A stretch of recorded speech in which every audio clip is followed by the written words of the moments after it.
Hello friends, ಎಲ್ರಿಗೂ ನಮಸ್ಕಾರ. ಅನು ಕಿಚನ್ಸ್ಗೆ ಸ್ವಾಗತ. ಸಂಡೇ ಬಂತು, ಇವತ್ತೇನ್ ಸ್ಪೆಷಲ್ ಮಾಡಬೇಕು ಅಂತ ತುಂಬಾ ಯೋಚನೆ ಮಾಡ್ತಾ ಇದ್ದೀರಾ. ತುಂಬಾ ಜಾಸ್ತಿ ಯೋಚನೆ ಮಾಡೋದಕ್ಕೆ ಹೋಗ್ಬೇಡಿ. ನಿಮ್ಗೆ ಈಸಿ ಆಗ್ಲಿ ಅಂತಾನೆ ನಾವಿವತ್ತು ಸ್ಪೈಸಿಯಾಗಿ ತುಂಬಾ ರುಚಿಕರವಾಗಿ ಚಿಕನ್ ಸಾರು ಮಾಡೋದು ಹೇಗೆ ಅಂತ ತೋರ್ಸೋಣ ಅಂತ ಅನ್ಕೊಂಡಿದೀವಿ. ಚಿಕನ್ ಸಾರು ಮಾಡ್ಕೊಂಡು ಅದ್ರ ಜೊತೆ ಮುದ್ದೆನ್ ಮಾಡ್ಕೊಂಡು ತಿಂತಾ ಇದ್ರೆ ಅದ್ರ ಮಜಾನೇ ಬೇರೆ ಅಲ್ವಾ. ಸರಿ, ಇವಾಗ ಚಿಕನ್ ಸಾರು ಮಾಡೋದು ಹೇಗೆ ಅಂತ ನೋಡ್ಕೊಳ್ಳೋಣ ಬನ್ನಿ. ಒಂದು ಕುಕ್ಕರ್ಗೆ 4 ಸ್ಪೂನ್ ಎಣ್ಣೆ ಹಾಕೊಂಡು, ಎಣ್ಣೆ ಕಾದ್ಮೇಲೆ ಅದಕ್ಕೆ ಒಂದು ಈರುಳ್ಳಿನ ಉದ್ದುದ್ದ ಕಟ್ ಮಾಡ್ಕೊಂಡು ಹಾಕೋತಾ ಇದೀವಿ. ಈರುಳ್ಳಿನ ಹಾಕೊಂಡು ಈರುಳ್ಳಿ ಸ್ವಲ್ಪ ಕೆಂದು ಬಣ್ಣ ಬರೋ ತನಕ ಚೆನ್ನಾಗಿ ಹುರ್ಕೊಳ್ಳಿ.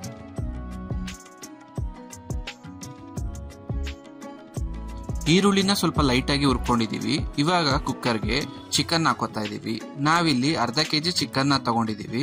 ಚಿಕನ್ ನ ಉಪ್ಪು ಮತ್ತೆ ಅರಿಶಿನ ಹಾಕಿ ಚೆನ್ನಾಗಿ ನೆನೆ ಹಾಕಿಟ್ಟು ಅದನ್ನ ಚೆನ್ನಾಗಿ ತೊಳ್ಕೊಂಡು ಕುಕ್ಕರ್ ಒಳಗಡೆ ಹಾಕೋತಾ ಇದೀವಿ. ಚಿಕನ್ ನ ಸ್ವಲ್ಪ ಈರುಳ್ಳಿ ಜೊತೆ ಚೆನ್ನಾಗಿ ಮಿಕ್ಸ್ ಮಾಡ್ಕೊಳ್ಳಿ. ಸ್ವಲ್ಪ ಹೊತ್ತಷ್ಟೇ, ಜಾಸ್ತಿ ಹೊತ್ತೇನು ಬೇಡ. ಜೊತೆಗೆ ಇವಾಗ 1/4 ಚಮಚ ಅರಿಶಿನ ಪುಡಿ ಮತ್ತೆ ರುಚಿಗೆ ತಕ್ಕಷ್ಟು ಉಪ್ಪು ಇಷ್ಟನ್ನು ಹಾಕೊಂಡು ಚಿಕನ್ ನ ಚೆನ್ನಾಗಿ ಬೇಯಿಸ್ಕೊಳ್ಳಿ. ಚಿಕನ್ ಚೆನ್ನಾಗಿ ಬೆಂದ್ರೆ ತಾನೇ ಸಾರಿಗೆ ಟೇಸ್ಟ್ ಜಾಸ್ತಿ. ಅದಕ್ಕೋಸ್ಕರ ಸ್ವಲ್ಪ ಹೊತ್ತು ಈ ತರ ಹಾಕೊಂಡು ಚೆನ್ನಾಗಿ ಬೇಯಿಸ್ಕೋಬೇಕು. ಆಮೇಲೆ ಮಸಾಲೆ ಎಲ್ಲ ಮಿಕ್ಸ್ ಮಾಡಿ ಬೇಯಿಸ್ಕೋತೀವಿ. ಬಟ್ ಇವಾಗ ಸ್ವಲ್ಪ ಚೆನ್ನಾಗಿ ಚಿಕನ್ ಬೇಯಬೇಕು ಮಸಾಲೆ ಹಾಕೋದಕ್ಕಿಂತ ಮುಂಚೆ. ಅದಕ್ಕೋಸ್ಕರ ಸ್ವಲ್ಪ ಚೆನ್ನಾಗಿ ಬೇಯಿಸ್ಕೊಳ್ಳಿ. ಚಿಕನ್ಗೆ ಇವಾಗ ಒಂದ್ ಸ್ವಲ್ಪ ಮೆಂತ್ಯ, ಸ್ವಲ್ಪ ಪುದೀನ, ಸ್ವಲ್ಪ ಪಾಲಕ್ ಸೊಪ್ಪು ಇಷ್ಟನ್ನು ಚಿಕ್ಕದಾಗಿ ಕಟ್ ಮಾಡ್ಕೊಂಡು ಚೆನ್ನಾಗಿ ತೊಳೆದು ಕುಕ್ಕರ್ ಒಳಗಡೆ ಹಾಕೋತಾ ಇದೀವಿ.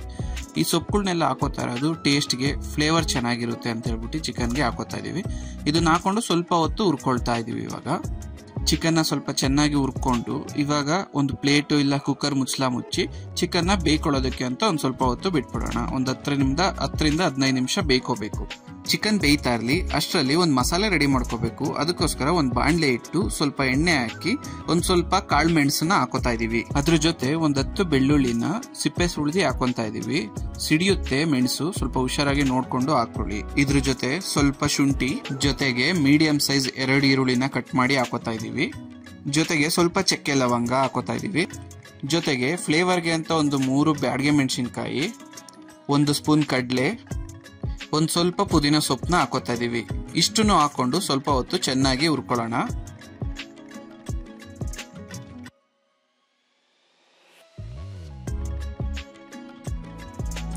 ಇವಾಗ ಖಾರಕ್ಕೆ ಅಂತ 3 ಹಸಿಮೆಣಸಿನ್ಕಾಯಿನ ಹಾಕೋತಾ ಇದೀವಿ.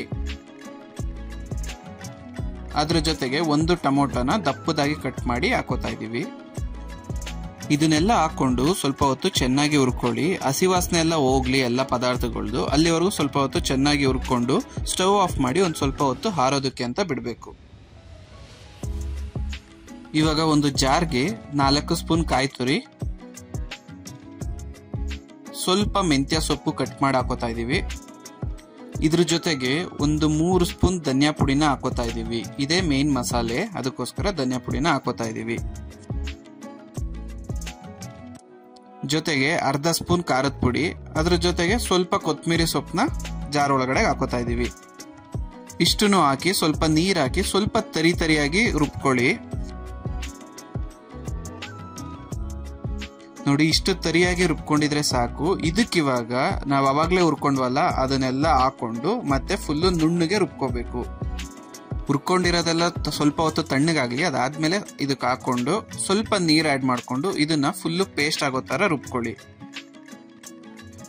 ನೋಡಿ, ಈ ತರ ಪೇಸ್ಟ್ ನ ರೆಡಿ ಮಾಡ್ಕೊಳ್ಳಿ. ಈ ತರ ಇದ್ರೆ ಮಸಾಲೆ ಚೆನ್ನಾಗಿ ಚಿಕನ್ಗೆ ಅಂಟುತ್ತೆ ಮತ್ತೆ ಸಾಂಬಾರ್ ಕೂಡ ಟೇಸ್ಟಿಯಾಗಿ ಚೆನ್ನಾಗಿ ಬರುತ್ತೆ.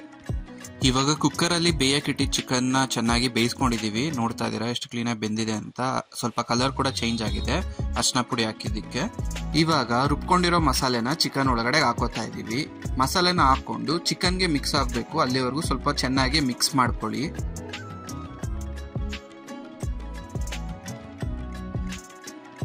ಇವಾಗ ಮಸಾಲೆ ರುಬ್ಕೊಂಡಿರೋ ಜಾರ್ಗೆ ಸ್ವಲ್ಪ ನೀರ್ ಹಾಕೊಂಡು ಎಲ್ಲ ಚೆನ್ನಾಗಿ ತೊಳ್ಕೊಂಡು ಅದೇ ನೀರ್ನ ಕುಕ್ಕರ್ ಒಳಗಡೆ ಹಾಕೋತಾ ಇದೀವಿ. ನೀರ್ನ ಹಾಕೊಂಡು ಚಿಕನ್ನ ಮಸಾಲೆನ ಎಲ್ಲ ಚೆನ್ನಾಗಿ ಮಿಕ್ಸ್ ಮಾಡ್ಕೊಳ್ಳಿ. ಚಿಕನ್ ಸಾರು ಆಲ್ಮೋಸ್ಟ್ ರೆಡಿ ಆಗಿದೆ. ಇವಾಗ ಚಿಕನ್ ಎಲ್ಲ ಒಂದು 70% ಚೆನ್ನಾಗಿ ಬೆಂದಿದೆ. ಯಾಕಂದ್ರೆ ಆಲ್ರೆಡಿ ನಾವು ಉಪ್ಪು ಮತ್ತೆ ಅರಿಶಿನ ಹಾಕೊಂಡು ಬೇಯಿಸ್ಕೊಂಡಿದೀವಿ. ಇವಾಗ ಹಾಕೊಂಡಿರೋ ಮಸಾಲೆ ಸ್ವಲ್ಪ ಅದ್ರ ಫ್ಲೇವರ್ ಹೋಗ್ಬಿಟ್ರೆ ಚಿಕನ್ ಸಾರು ರೆಡಿ ಆಗಿದೆ ಅಂತ. ಅದಕ್ಕೋಸ್ಕರ ಸ್ವಲ್ಪ ಹೊತ್ತು ಬೇಯಿಸ್ಕೊಳ್ಳೋಣ. ನಿಮ್ಗೆ ಏನಾದ್ರೂ ಸಾರು ಸ್ವಲ್ಪ ತೆಳ್ಳಗ್ ಬೇಕು ಅಂದ್ರೆ ಇವಾಗೇನೆ ಸ್ವಲ್ಪ ನೀರ್ನ ಹಾಕೋಬಿಡಿ. ಒಂದು ಚೊಂಬಷ್ಟು ಇಲ್ಲ ಒಂದು ಲೋಟದಷ್ಟು ನೀರ್ ಹಾಕೊಂಡ್ರೆ ಸಾಕು. ಇಲ್ಲ ಗಟ್ಟಿಗೆ ಬೇಕು, ಇದೇ ತರ ಇರ್ಬೇಕು ಅಂದ್ರೆ ಇಷ್ಟು ಗಟ್ಟಿ ಇದ್ರೆ ಸಾಕು. ಇದಕ್ಕಿಂತ ಗಟ್ಟಿ ಮಾಡ್ಕೊಳಕ್ ಹೋದ್ರೆ ಅದು ಸಾರ್ ಅನ್ಸಲ್ಲ, ಚಿಕನ್ ಮಸಾಲೆ ತರ ಆಗ್ಬಿಡುತ್ತೆ. ಅದಕ್ಕೋಸ್ಕರ ಇಷ್ಟಿದ್ರೆ ಸಾಕು. ಇಲ್ಲ ಇನ್ನೂ ಬೇಕು ಅಂದ್ರೆ ಇನ್ನೊಂದ್ ಸ್ವಲ್ಪ ನೀರ್ನ ಸೇರಿಸ್ಕೋಬಹುದು. ನೋಡಿದ್ರಲ್ಲ ಎಷ್ಟು ಸಿಂಪಲ್ ಆಗಿ ಎಷ್ಟು ಈಸಿಯಾಗಿ ಚಿಕನ್ ಸಾರ್ನ ಮಾಡ್ಕೊಂಡ್ವಿ ಅಂತ. ನೀವು ಕೂಡ ಒಂದ್ಸತಿ ಈ ತರ ಚಿಕನ್ ಸಾರ್ನ ಮಾಡ್ಕೊಳ್ಳಿ. ಮುದ್ದೆ ಜೊತೆ ಇಲ್ಲ ಅನ್ನ ಜೊತೆ ತಿಂದು ನೋಡಿ ಎಷ್ಟು ಚೆನ್ನಾಗಿರುತ್ತೆ ಟೇಸ್ಟ್ ಅಂತ. ನಮಗೂ ಸ್ವಲ್ಪ ಹೇಳಿ. ಇದೇ ತರದ ಹೊಸ ಅಡುಗೆಗಾಗಿ ಅನು ಕಿಚನ್ಸ್ನ ಸಬ್ಸ್ಕ್ರೈಬ್ ಮಾಡಿ.